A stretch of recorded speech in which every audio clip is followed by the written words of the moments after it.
Yebo sanibona ngani zami, ngiyabonga ithuba lokuthi ngizovela la kwa-TV namhlanje. Kusho ukuthi-ke mina-ke ngani zami nguMakaThangithini. Ngizokhuluma-ke nje yoba senishilo-ke nathi ngicela ukuthi ngikhulume nje njengesakhamuzi salapha eNingizimu Afrika. Ngani zami ziningi-ke iy'nkinga nkosami engingaphawula ngazo nje nami engiyibonayo emphakathini. Kodwa nje mina bengicela ukuthi-ke kulesi sikhashana nje kulezi iy'nsukwana labantu labo kulokhu kukhulunywa ngabo kuthiwa bayahlukumeza.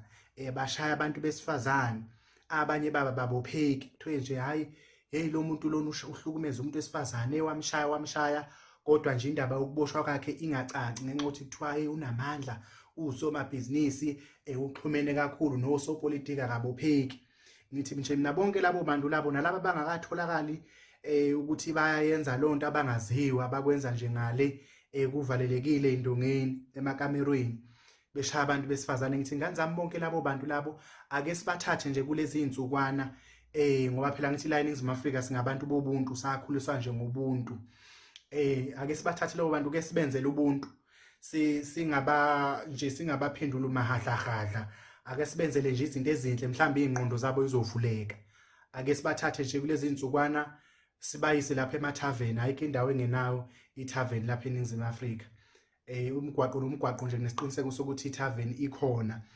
Sibathathe sibayise emathaveni sibathume nje bahambe bodwa, singahambi nabo behambe bodwa nje beyoyishayelwa umoya. Nibaphathise nanomphako ukuthi noma sebelambile badle lo mphako behlale nje belinsukwana amavikana behlezi khona lapha ethaveni. Banikezwe nemali kuzanywe nje ukukhisha ukugcina imali, banikwe nemali yokugcina bayohlala khona baphuze nje emathaveni. Nje sihlale silinde uNkulunkulu ukuthi akenze izimanga ngani zami. Kube yilokho nje nabo bonke labantu labo thothi mhlambe benza lezi zinto lezo uthola ukuthi umuntu ubekiwe mhlambe kuthiwa akabe umholi womphakathi. Umholi womphakathi njalo athenjwe ngezimali ekufanele ngabe isiza umphakathi. Bese nivele ithatha lezo mali lezo azidle. Kade ngeke ngezwe nje la emsakazweni ukuthi abanye bayithatha beyoyigqiba ngisho emzini yabo ele emaplazini imali lezo. Hayi mangizwa ke lokho lokungase ngithi hayi mhlambe bonke labo bantu labo ake singakhulumi kakhulu ngabo kwamanje. Ake sibakhombise ubuntu nje sibatholele wona amathaveni. Amathaveni ayikho indawo engenayo ithaveni lapha eNingizimu Afrika. Sibathathe nje behambe bodwa, singahambi nabo ngani zami, sibayeke nje beyoshaya umoya. Sibaphathise nomphako, sibaphekele kahle nje ukuthi mase belambile badlele khona le emathaveni, senze isiqiniseko sokuthi ababuyi. Bonke labo bantu labo nalabantu labo uthola ukuthi nje mhlawumbe abantu abajwayelekile nje abakhona la emphakathini ngani zami. Uthola ukuthi umuntu wamboleka imali. Umboleka imali ngani zami kuyabanjalo sekufanele ayibuyise akasayibuyisi. Sekufanele kube wena ozoqala phansi kulokhu umlandela noma umkhulumisa ngendaba yemali useyanyuka ukubala kodwa wafika kuwena ekuncenga nje kuyena okuncengayo hey edabukisa. Mase sekufanele ayibuyise imali akasayibuyisi sekuwena osekufanele umncenga.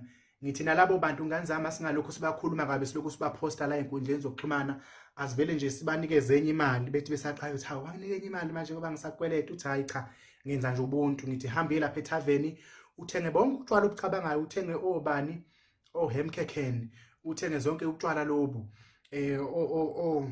okusamvana yini imvana le ukuthenga utshwala bonke lobo niyabaza. Ngifuna lokho ngibala amagameni ngoze ngiyiphula ulimi. Nibathengele nje nibanike nomphako ukuthi umphako ukuthi badle khona mase belambile. Kube lokho nje ngani zami silindeke emva kwalokho sobona uNkulunkulu enza izimanga ngani zami. Kube lokho nje ngani zami mhlambe bazothi mase bobuya sebeshintshile uyabona.